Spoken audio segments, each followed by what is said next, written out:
Okay. Tim, Ike, welcome to Loose Lips. our lips are loose. I feel like we're seeing less of each other this year. I know, how you've grown. Well, no, I've done the growing. You're looking good. You're svelte. You've lost some weight. Yeah, I'm losing weight. I'm just constantly moving, and food. Yeah. Love it, but Eat when you can, and yeah. yeah, it's the devil in disguise, as we all know. Yes. Oh, so tell us about who is sponsoring today's show. Uberlube, They uberlube.com. are. Yes, and they're our friend Tim, right? For how many years now? Like Absolutely. Many 7 years they've been our sponsor. We love Uberlube. Yes, you can visit their website, uberlube.com, for all their incredible products. They have it all, and we're so grateful that they support not only Loose Lips, but our show, 50 Shades of Gay. Absolutely. Speaking of 50 Shades of Gay, we've got our holiday show coming up. Yes, at the Copa, Saturday, December 6th. We have such a supersized cast. I can't even. We want to interview David today, so if we start naming all the people, we're going to lose time. So, Yeah. they could go It's, to eventbrite.com, or they can just visit social media, Instagram, your page, my page. The tickets are flying. Yes, it's 50 Shades of Gay takes on the holidays. Yes. It's Saturday, December 6th, 8 o'clock show Correct. at the Copacabana on West Yes. 51st Street. Yep.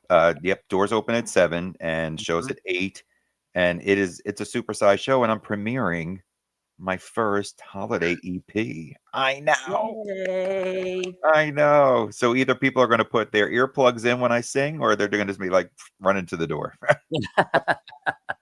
Or politely clapping. Yeah. Oh, it was wonderful. I'll have another cocktail. Thank you. Oh, it's going to be great. I cannot wait. Can't wait to hear it. Yes. And if you need advice from Dr. Tim or Dr. Ike, please send us any questions through DM on Facebook, or you could just send an email to ikeavellievents@hotmail.com. We'll do our best to help. Yes. And also, don't forget that Loose Lips has been picked up on Ripped TV at rippedtv.live. Yeah. And also, please subscribe to our YouTube channel, Loose Lips, the podcast. Amen, sis. All right, let's get this ball going, Tim. Yay! Yes. So, our guest today is a Grammy Award-winning producer and engineer. He has overseen the productions of records that have sold over more than 100 million copies worldwide. That is staggering number. Yes. Staggering number. He's the founder of Sound on Sound Studios, and he has worked with, check this out, Beyonce, David Bowie, Jay-Z, Christian McBride, and so many more. You forgot my name. Yeah, and Ike Valley. We are going to talk about his latest project, Freedom, by David Divas, a deeply personal tribute album that was released this year. I was lucky I got to see the live show, and it was amazing. His career spans music, film, Broadway, television, radio, and so much more. We are excited to welcome David Amlen. Yay! Hello. Thanks. How are you doing? I'm good. Happy to be here. Thanks for having me. Absolutely. We're honored to have you here. Honestly. Yes. Thrilled. So we would love to chat about the incredible album Freedom and the history behind it. But can we please take a ride back just a little bit over the 35 years experience in the entertainment business, which is never an easy feat. But actually closer to 40. Oh, well. Wow. We're not really counting, but closer to 40. Yeah. That's spectacular. And in that time, you've covered it all. Like I said in the intro, Broadway, music, film, advertising, TV, you name it, you've done it. How did this all come about? Obviously, music was big in your house growing up. Yeah, I mean, my mom is a trained pianist and opera singer, and she used to do performances around New York City. She actually had an opera company that was geared toward kids in high school so that she could introduce them to opera. And I actually helped out a couple summers with stuff helping them with sets and other things. And Mm-hmm. it was interesting. Yeah. I mean, I have to say both my parents, I mean, they were incredible. They were super supportive. My late sister and myself both chose to go into a crazy industry, and they were supportive of it. You know, and immensely appreciative of that.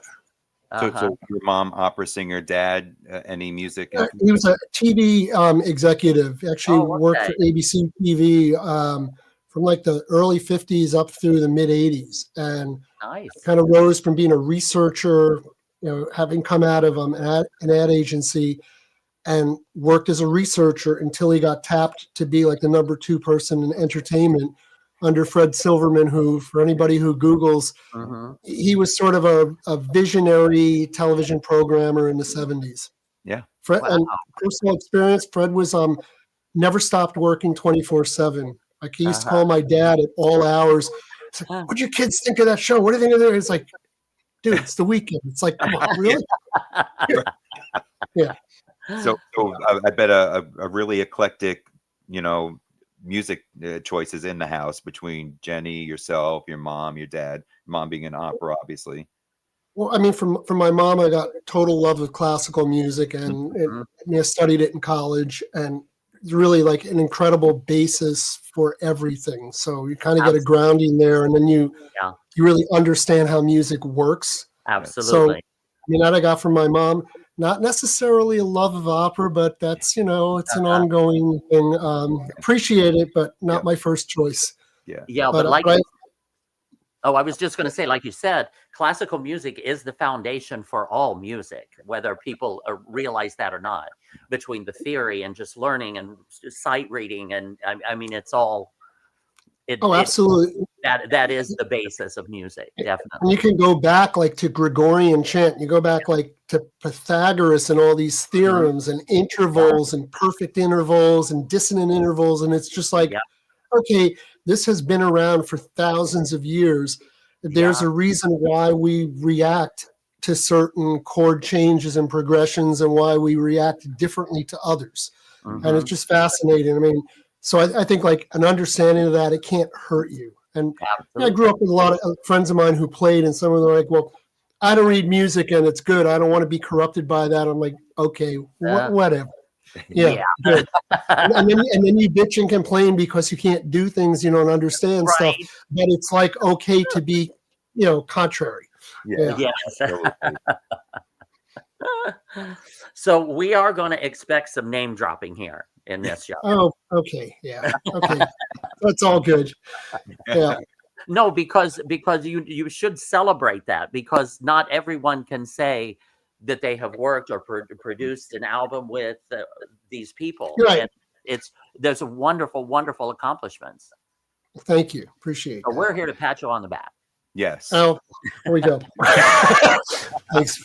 Yeah. So obviously along the road, your love for music, and then the studio opens up in Manhattan. How did that come about? So I have to say, very lucky that seed money from my family to get started. I mean, I first had an apartment in the city back when people could afford apartments for cheaper.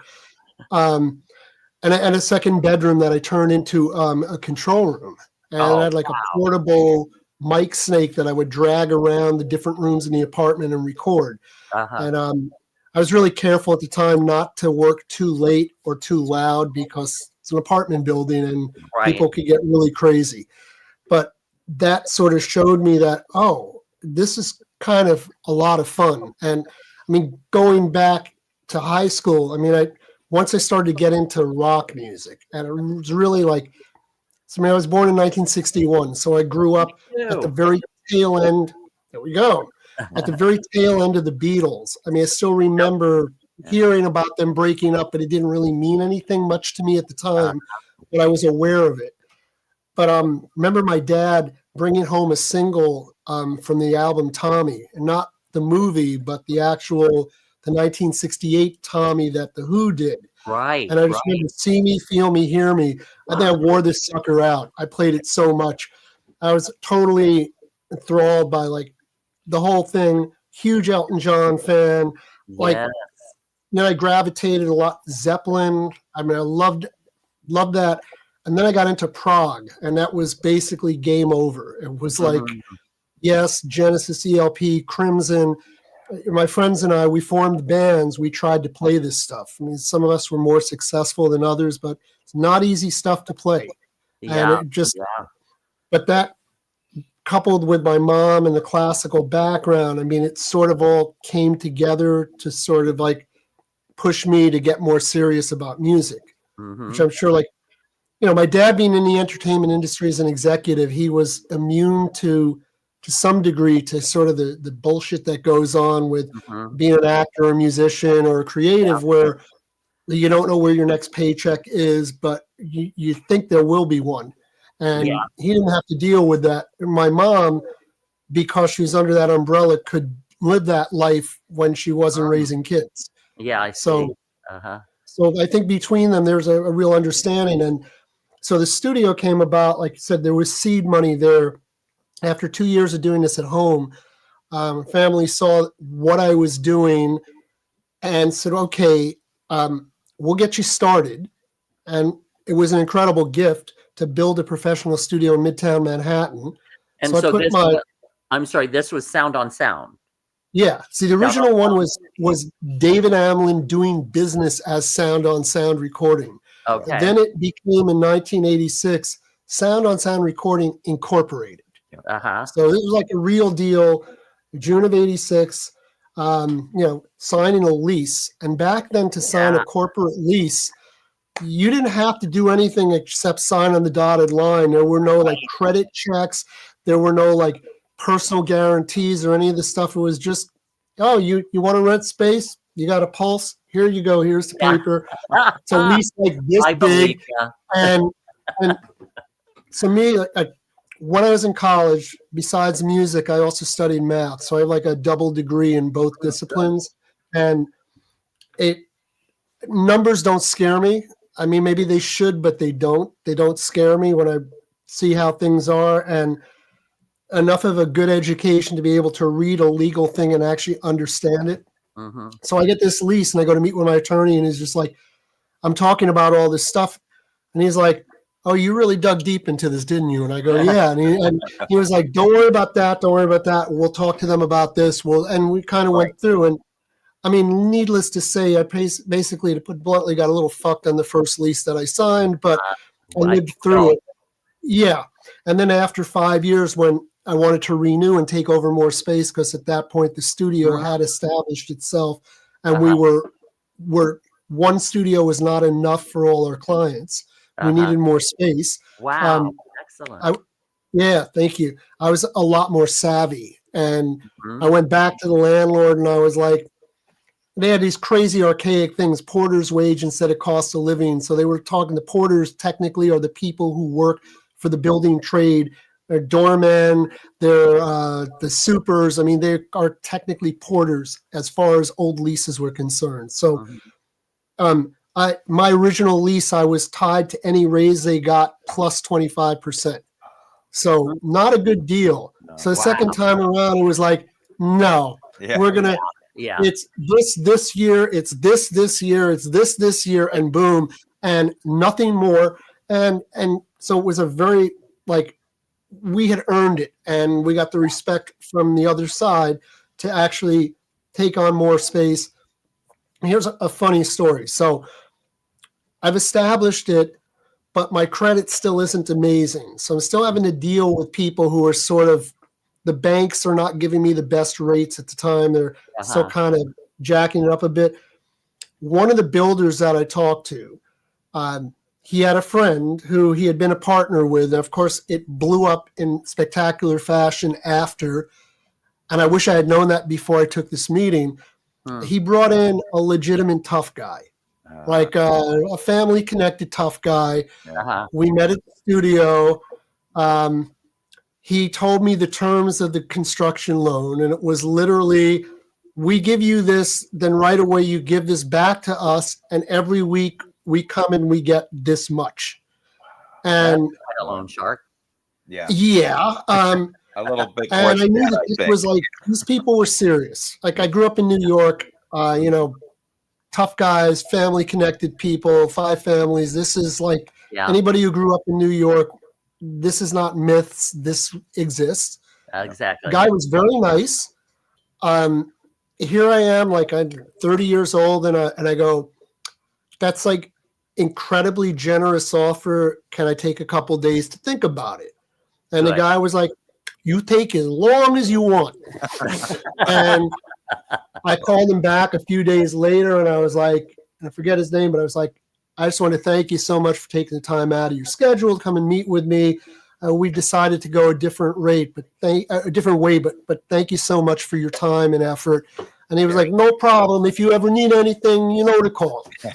And all's well, ends well. Ended up being able to negotiate a bank deal. It wasn't the best, but I got the money I needed. Built the second studio, and it really kind of put us over the top.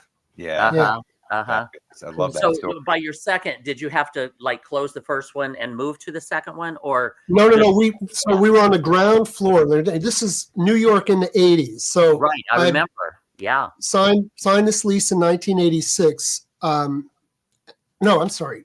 Yeah, it's like so long ago. I'm trying to remember. Yeah, maybe it was 87 that I signed the lease, and then we were open by 88. Wow. And or it was 87. God, my brain is foggy on this. It's been a while. So I did sign the lease in mid 86, and it took us a year to build because it was me who had zero construction experience prior, and building a studio isn't like doing a little minor home renovation. We had crazy construction details, floating floors that were 7.5, 8 inches off the main level, tons and tons of insulation. We had one guy, it's really hysterical. He dressed, we didn't have like suits to protect you against the fiberglass. So we put him in garbage bags that were duct taped together with enough room for him to breathe. And I remember him going out like in the middle of the day and like sitting up in front of a restaurant and spooking everybody who was sitting there in a booth by the window. I mean, yes. We were not the model construction crew, but we had fun. But you got the job done. It took us a fucking year, and it should have taken us like 4 to 6 months. I got live and learn. I got 3 things real quick before I forget them. One is when you mentioned mathematics and music, what a perfect combination, because music is mathematical. It is all about timing. It's about this and 1, 2, 3, 4, and then the intervals, how far apart, and it's all math. So that's a perfect blend. It gives you a great understanding of it, I think. Yeah. But I mean, then there's like the other side of the brain that's a more emotional. Yeah. And I mean, to be a good musician, you have to be able to tap into that. You have to feel right. The other thing is, where was the studio in Manhattan? So West 45th Street between 8th and 9th Avenue. It's now the Broadway Dance Theater. That's what took over the space when I closed. Okay. Actually, when I closed, they took it over 3 years later, but that's a whole crazy story. Not a fun story. But now, did you know Bretton Hall on the Upper West Side? So yes. So I grew up in 83rd and Riverside. Yeah, 83rd and Riverside, and a friend of mine, Richie Kessler, who owned a studio in the building called Little Bighorn. And Richie and I became friends, but at the time, I'm in a band, we need to make a demo recording. I find a studio for us, and Richie is treating us like we're criminals before we even walked in the door. I need this up front, I need to put a guarantee down, if you do this. I mean, it was like, and so one of my motivations, and I always joked with him years later, is like, I went into the business to not be him to my clients. Right. And the irony is, I think I became him because, you get burned enough in the games that get played with money, and suddenly, well-intentioned, you grow up very quickly and you go, no. And especially when it comes to artists and musicians, and a lot of times they didn't have the money, and you'd try to, give them a little space and a little, early on. And I think this was, so we opened literally, and it's so funny. The opening happened. So it's the better part of a year. I think I got into the space in September of 86. Mm-hmm. And here it is, August of 87. And it's a construction site. I mean, there's stuff that looks like a studio, but it's a construction site. And we go, we're having an opening party on August 15th. Done. And everybody's looking around. They go, really? I mean, I remember that we had in the reception area, we didn't have any desks or stuff in there yet, but we had plywood construction tables that we put, tablecloths on, and those were like what we served everything on for the party. But I remember my first wife, she literally, like, we met when I was just designing, coming up with the concept of the studio, and I was still working in my apartment. And she lived through the first stages of the studio, and she was a real trooper at the beginning. It was kind of nuts. Mm-hmm. Yeah. But early on, and maybe it was like 1988, there was a client I had that really decided he wasn't going to pay me. And I found out that he bought a new truck. I mean, it's a label project, and he'd gotten the money from the label, and he just didn't want to pay me. And, oh my God. And I had friends at the label at this point. I've been doing this for about a year, and I called up the head of A&R at this label, and I was like, okay, this guy isn't paying me. It's been like, 45 days. What can we do? He goes, don't worry. He goes, what does he owe you? We'll take care of it. Nice. We'll take it out of his advance. And I go, great. And I get a call from him like a couple of days later. It's like every word that George Carlin said you couldn't say on TV or radio. That was the phone call. And he was like, I can't believe you did this. I go, dude, when I've called you, you keep saying your pay. It's been weeks. It's week. I've run out of pay. It's like, I got to eat. We got to pay bills. Right. He's like, I'm going to tell everybody about you. And I go, please do. That was like, yeah. And it was the last time that we spoke, heard from him. Goodbye, good riddance. But it's like, it's a crazy industry. So yes. The amount of people you see, sometimes you never see them again, like you just mentioned. Mm-hmm. But David, I have to tell you, because Tim and I always talk about this, don't you miss going into the record store and going through the albums? Yeah. Opening them up and smelling the vinyl. And yes. I mean, we do have a used record store literally right up the block from us on Glenridge, Bloomfield Avenues, where they kind of meet here in Montclair.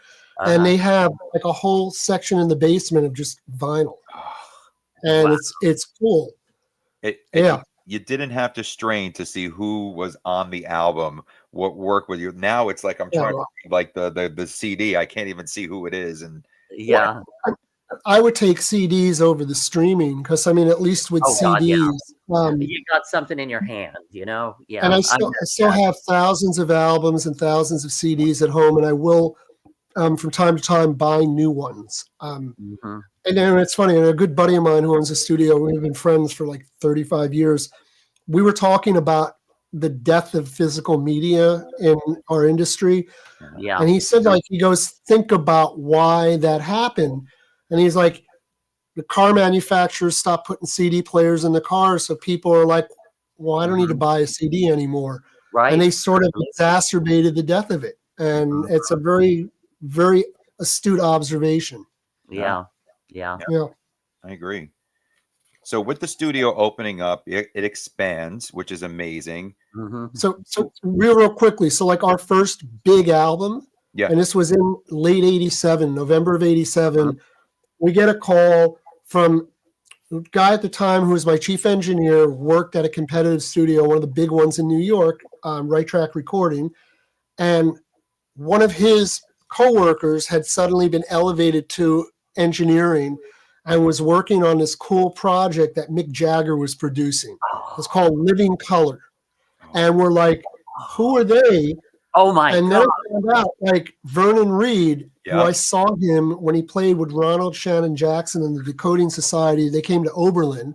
And I remember going to the show and going, wow, there's really, really out there stuff, but boy, the people are amazing.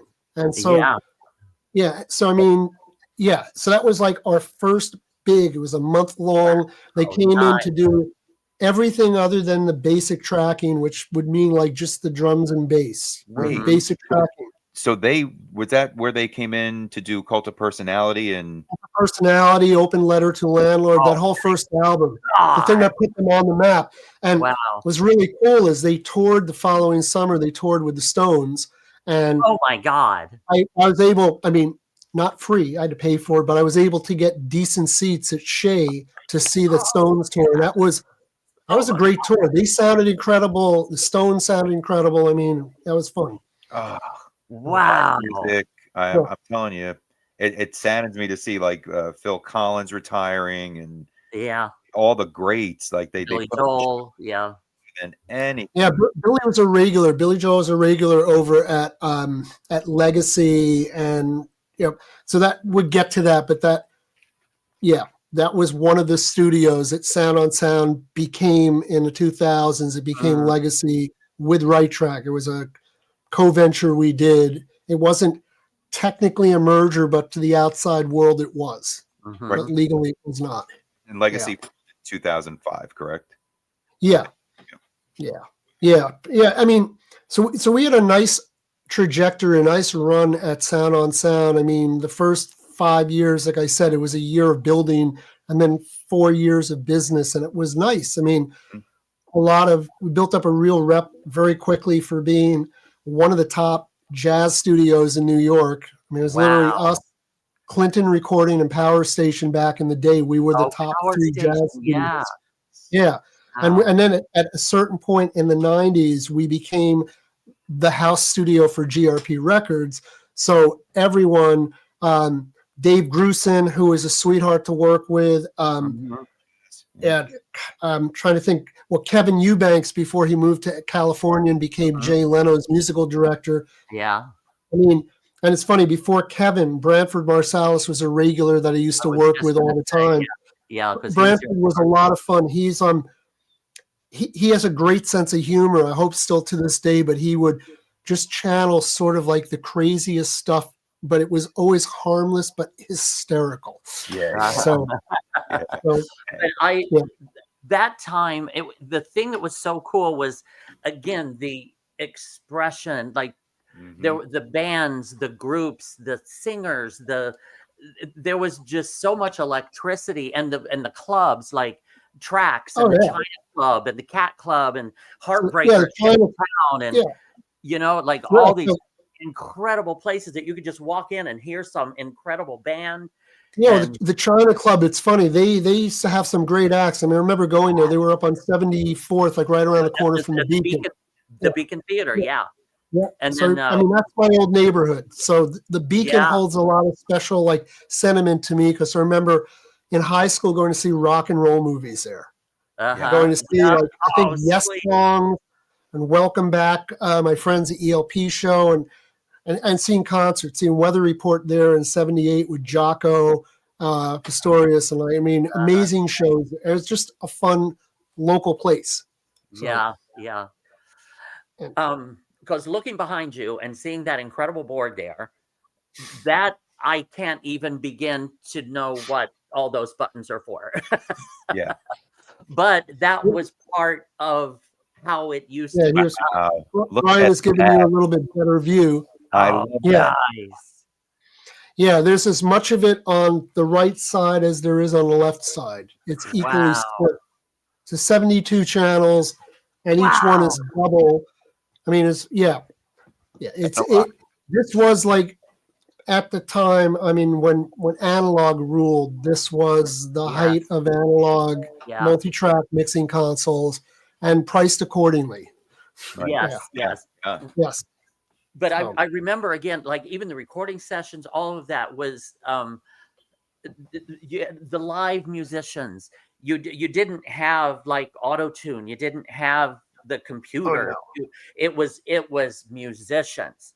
You had to play it right, and like if you didn't play it right, everybody knew. And it wasn't like, we can slide it a little bit, we can tune it a little bit. It was like you had to play. So my training as an engineer, I mean, I didn't go to school for it. I basically was self-taught, but then incredibly schooled. Because at the time that I was in college, there were trade schools, but there weren't college courses teaching this. So I was very fortunate that so many of the engineers that I befriended, and we've stayed in touch over the years, they were very happy to share what they knew. Maybe I became friends with Al Schmidt, who's like a legend of legends in the industry. And he was always big about this can't die with me. It's got to be passed on and shared, because it's a legacy of who taught him. And he grew up with Tom Dowd, who was a legendary producer engineer at Atlantic. So it's like, I fully embrace that. I mean, there's something to be said for that. And I do know a lot of engineers who don't feel that way. It's like they'll take their clients and their knowledge to the grave with them. And I feel really bad for people who have to deal with them. It's like, that's not a way to be. Yeah. But it was just such a magical, incredible time of creativity and originality. You know, the band's original and fresh and coming up with new sounds and new ideas. And that's what I miss, because now it's on, I mean, a laptop. Yeah. You can do an entire orchestration on a laptop. You know, you can, but it's still not the same as having an orchestra realizing. You can, and it's funny. I worked with this singer who, she's kind of crazy, and nothing ever came of this project.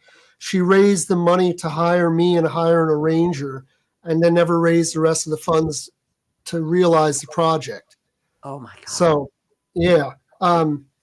a very sad story, but bottom line was the arranger, and he's a guy who has worked on big name, top people for years. He provided us with sketches. They were like, we call them MIDI sketches. So it wasn't the orchestra and the horns and everything, but it was, here are all the parts and here's an idea. It would be like an architect giving you a drawing, but a detailed drawing. Like, here's what, and here's a model, and this is what it's going to look like when it's done. And I could see it. I could, look at the score. I could hear the parts. And I was like, this is going to be just incredible. And she was just like, I don't know. Everything sounds so plasticky. And I was like, no. This is a demo. These are not the players. This is just to give you an idea of how the parts mesh together. Right. She had no concept. Totally above her head. She was just like, I like the stuff that had all these instruments together. I go, yeah, you heard the finished stuff with an orchestra. This is what it sounds like when you're scoring the parts, to make sure they're not wrong notes and that the harmonies blend and things. Right. Yes, she just didn't get it. And it was exhausting. That's what I mean. That people don't realize the levels you have to build on top of building, on top of build, on top of build, on top of build, to create the music of that time. No, and I mean, even today, it still does exist, but unfortunately to a lesser extent. Right. So my training, as I said, I wasn't trained like as an apprentice through the usual route a lot of engineers and producers go, which is you're a runner or a T-boy in the UK. And then you graduate to being a tape op, sit in the back of the room and press play and record when you're told to. And eventually you get to sit at the console.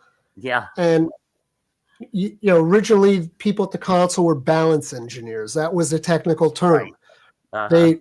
When there were not many mics and a few inputs on the board, I'd look at Ike and Tym and I go, okay, Ike, you have a solo coming up. You need to get closer to the microphone.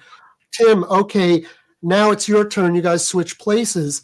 Yeah. That was a balance engineer's job, was to choreograph the musicians in the room when there were few choices. And as we got more technologically advanced and into tape and not just live to disc, then more channels, more creative ability to basically record to 4 or 8 tracks and then to mix it later. I mean, I'm sure you've seen all these wonderful documentaries like Layla, the way, I mean, there's a great thing of Tom Dowd pulling up the faders from the 8-track for Layla, and you hear the different parts, and it's like, I can eat that shit up all day long, all week long. I mean, I love that stuff. It's it's awesome.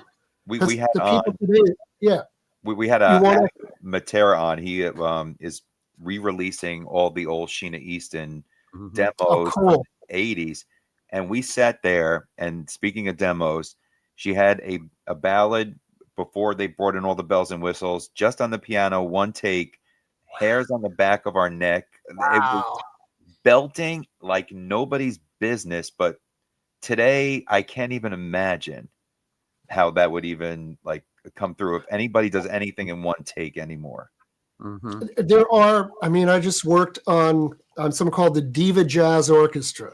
And really coincidental that I have a project called Dave and the Divas. And yeah, it's a great thing. Yeah. Diva Jazz Orchestra, it's a big band, full 12-piece horns, 3-piece rhythm section, headed by a woman named Sherry Maracle, and all women. The featured singers were Melissa Manchester and Ann Hampton Calloway. This was huge fun for 3 days. We've got editing and mixing coming up. Editing next week and mixing in December. Nice. It was an incredibly fun project. Melissa Manchester, 1 or 2 takes. That's it. Yeah. That's it. I mean, yeah. So great names, David, because I love Melissa too. It's another classic artist who just balls to the wall. She sang her heart out.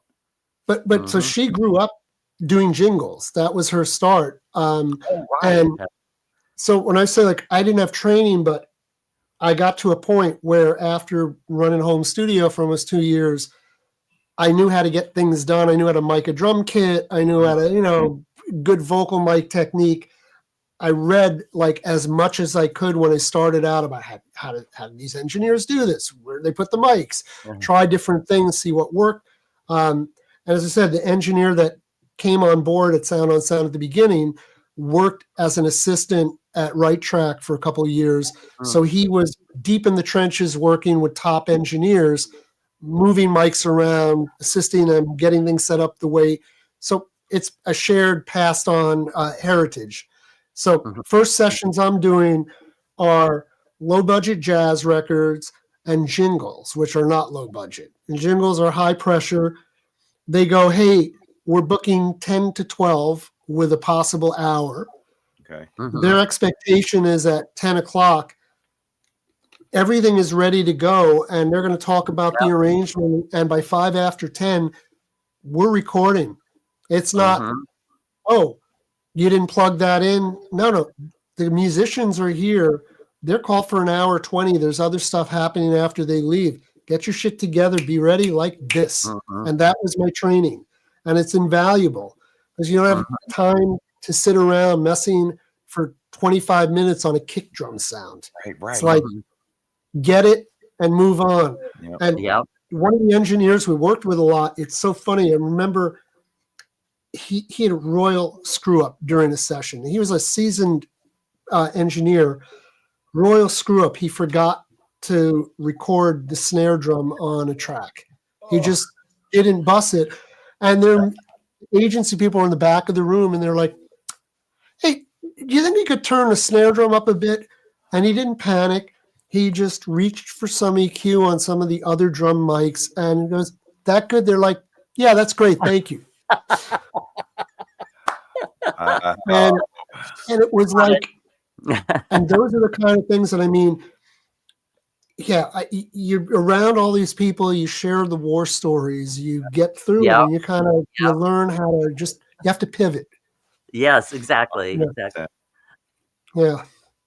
So I wish we had more than an hour, but we want to definitely touch base on Dave and the Divas as well. Yes. So many of David. Maybe we do a part 2 another time because we want to hear literally. These stories are incredible. Love it. Because we grew up at the same time, so it's wonderful to relive our youth, as we should say, right? Oh yeah. But Dave and the Divas, I have my Elton John shirt on. I'm here for Jenny. Thank you. Appreciate that. I was at the show in March. The one over at the First Congregational. Oh, yeah. What Thanks. an incredible show. And my mom, I took my 83-year-old mom with me, had a ball, and she's been asking when you're going to do it again because she wants to come out. But thank you. Well, I know the story, but tell everybody how Dave and the Divas happened and who was involved. So it's kind of funny. So it's my late sister. As I said, I mean, was encouraged to pursue music, but she did have a quote unquote real job.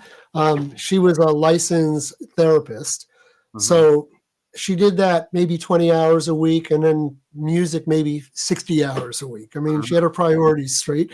And she wrote songs. I produced 2 albums for her. The second album, called Stories to Tell, I always thought that would get her some name recognition. She really had put kind of all her emotional, I guess, baggage and everything into this thing being successful, and it didn't. And partly because, my sister's a really funny person. She had a lot of savings, but she didn't want to spend a penny. So it was like, well, you did a great album and nobody knows about it. Your friends and your family know about it, but nobody else.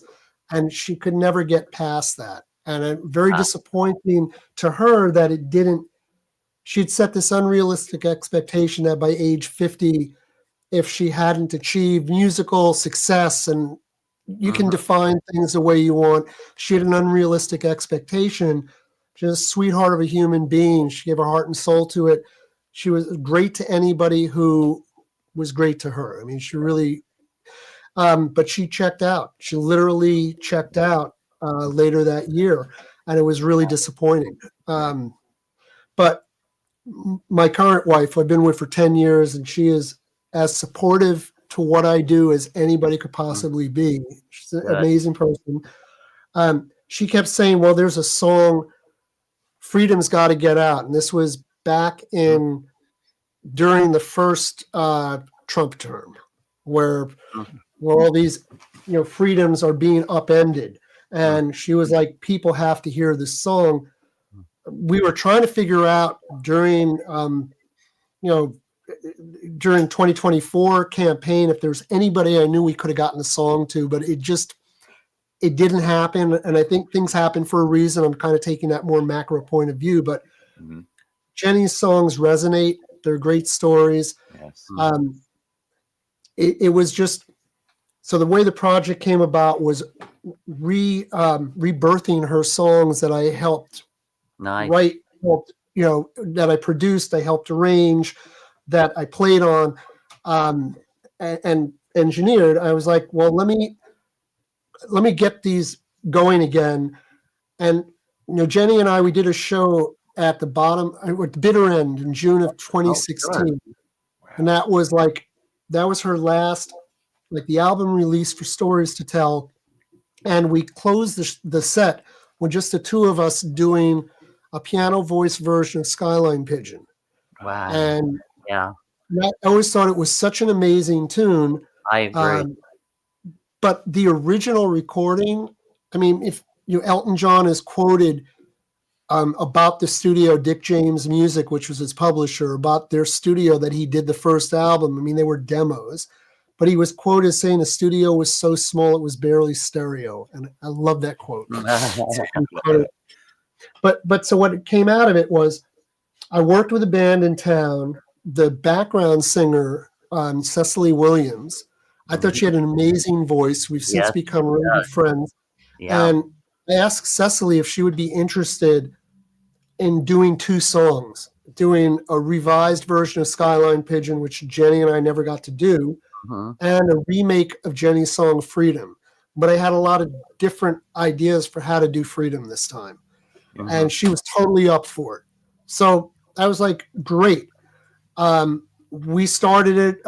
Remember bringing her in, and I had this very basic pre-production. It was just bass, some rough guitars, some rough keys, no drums. And she's like, I can't sing to this.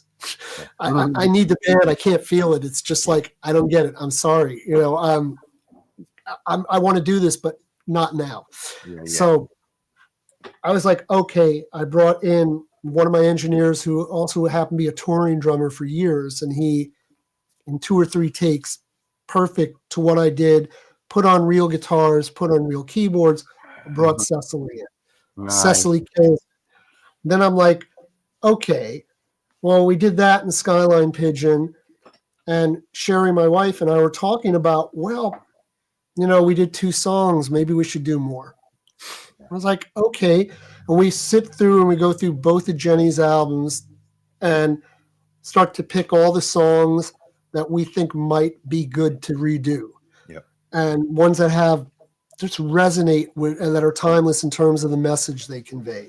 Mm-hmm. And then we also go through the original Skyline, Empty Sky, which released in the UK in 68, but released here, I think, in 75 or something like that. Okay. It was, everybody in the US thinks that the eponymous Elton John is the first album, but it's not. It's album number 2. Yeah. And yeah. we went through the original 9-track album with like a 10th track that's a mishmash medley of all 9, sort of like radio friendly. Here's the best part of each song crossed together, and it's over and done before you know it. But of the 9, we focused on 5 that we thought would be great to redo. Okay. She was helpful. So I reach out. I'm thinking like, well, we know other singers in town would love to work with. So I start calling them and asking them if they'd be interested in doing this. Initially, first just to sing as part of the chorus for Freedom. And then, hey, would you be willing to do a solo? Here's the Elton John album. Listen to it. Other than Skyline Pigeon, what song would you want to do? Okay. And fortunately, the 5 singers, Cecily included, all picked different songs. Nice. So there was no like, I want to do that. I want to do that. It was like, no, right. Wonderful. It worked out so well. Of course, nobody wanted to sing any of Elton's tunes in his key because none of them are Elton's voice. They're either sopranos or altos. So this was the process of, hey, Dave, can you transpose this up a half step? Can you transpose it up a third? Can you take it down a fourth? Sure, no problem. Yeah. So that's what I did. Created these demos, let him hear the arrangement ideas I had, because I thought that, as Elton would say, those were demos, so they weren't necessarily what a fully fleshed out production in a studio might have been. So I was like, oh, this chorus should be a double. Maybe we could stick something here.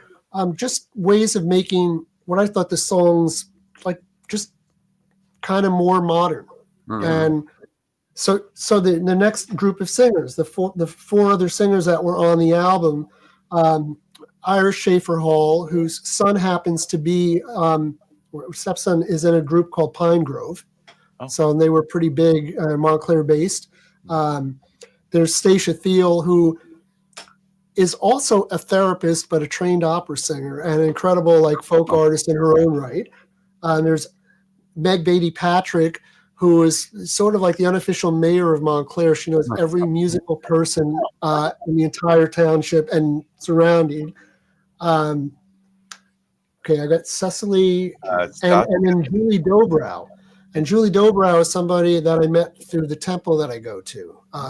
Nice. Temple does this really over-the-top Purim spiel, the story of Esther, the Purim spiel every year, and there are Broadway people there, so it is a Broadway production. Love and it. Julie sings her ass off. She was a musical theater major in college and did that for years before she did music on the side and a full-time job as well. And kids. I mean, all of the divas have kids. Yes. All the divas are moms. They all have different voices, but they work so well together. And like initially they were all the chorus on Freedom, which is each of them doing 3 different parts that are doubled. So 6 voices per person times 5, 30 voices. Nice big choir. Yeah. And, I love that. Love that sound. And the album is Freedom, and it's Freedom. Dave and the Divas. Dave and the Divas. And I believe that to find it on the streaming platforms, it's Dave A&D, Dave and the Divas, all like one thing, and it will show up. But it's technically Dave ampersand. And that's how I listen to. You can't do that in a search. But I have to tell you, it's so unique because the live performance, it was so great because the first part was each of the singers bringing in their own story, right? And they picked something they chose, and we were blown away. It was such a perfect fit. And correct me if I'm wrong, I think the final song, it was Elton John and no, Don't Let the Sun Go Down on Me, I think, right?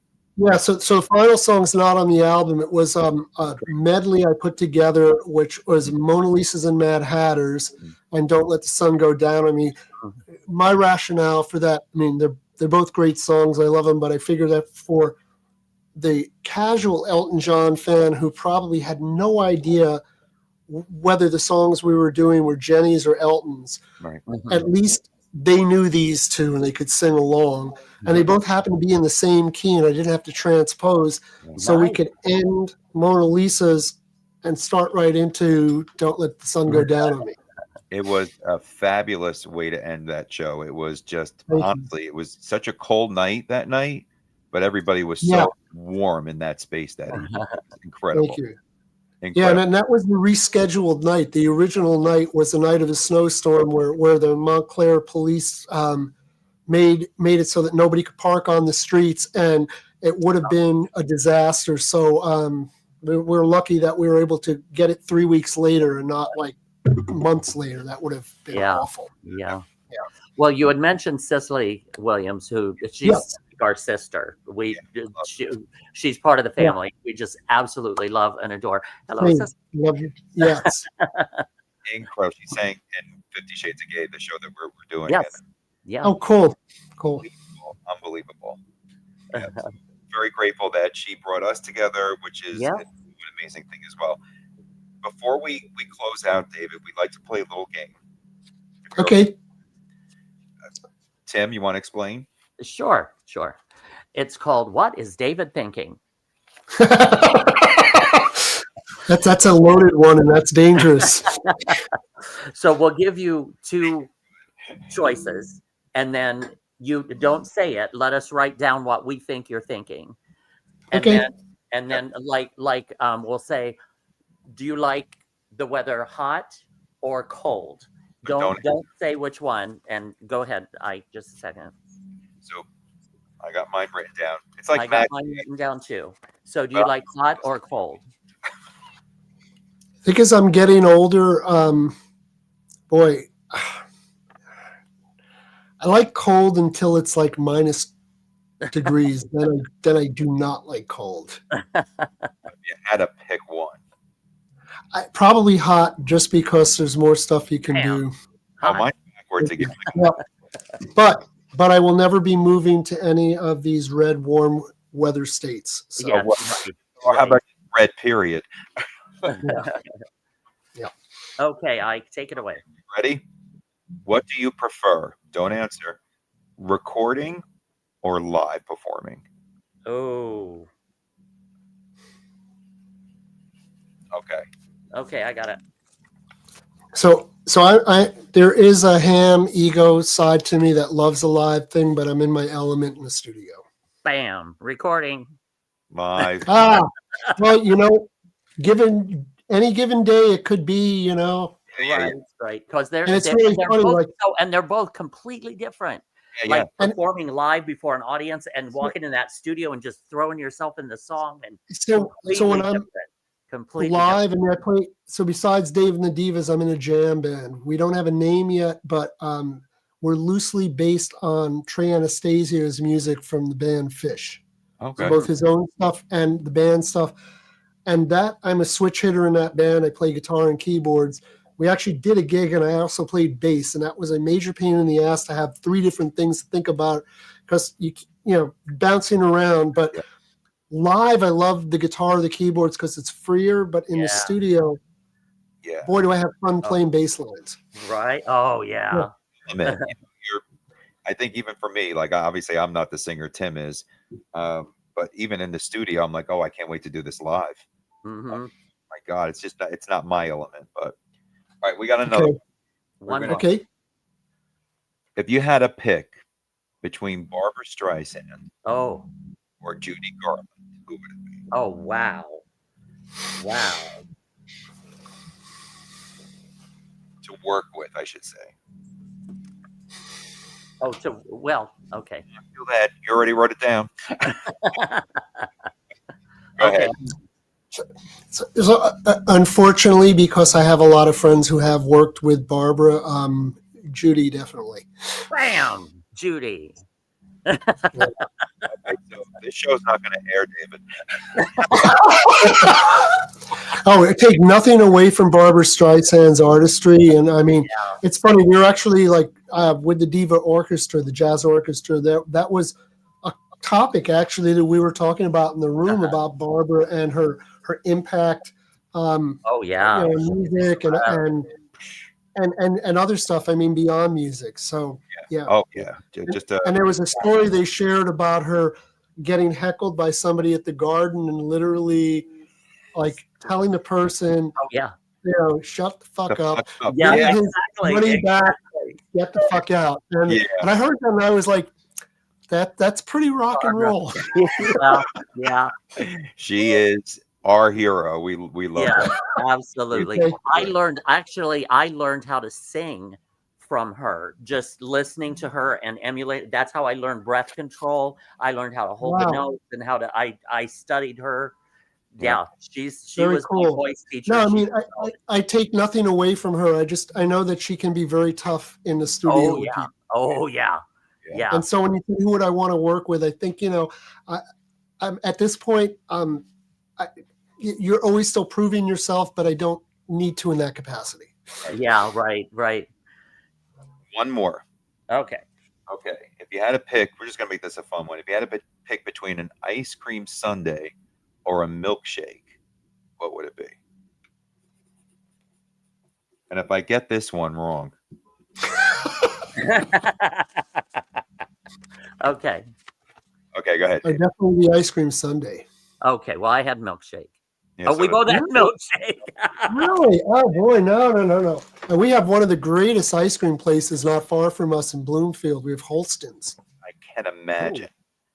Because you know what? The things I love about Montclair and Bloomfield is those little mom and pop stores along the main drag. You just get all the stuff you can't normally get. Well, I mean, Holstein's, like a lot of people know it for the last scene in the TV show The Sopranos. But, right. Actually, I've been there. Yeah, and so it's really funny. So my wife's grandmother used to go there.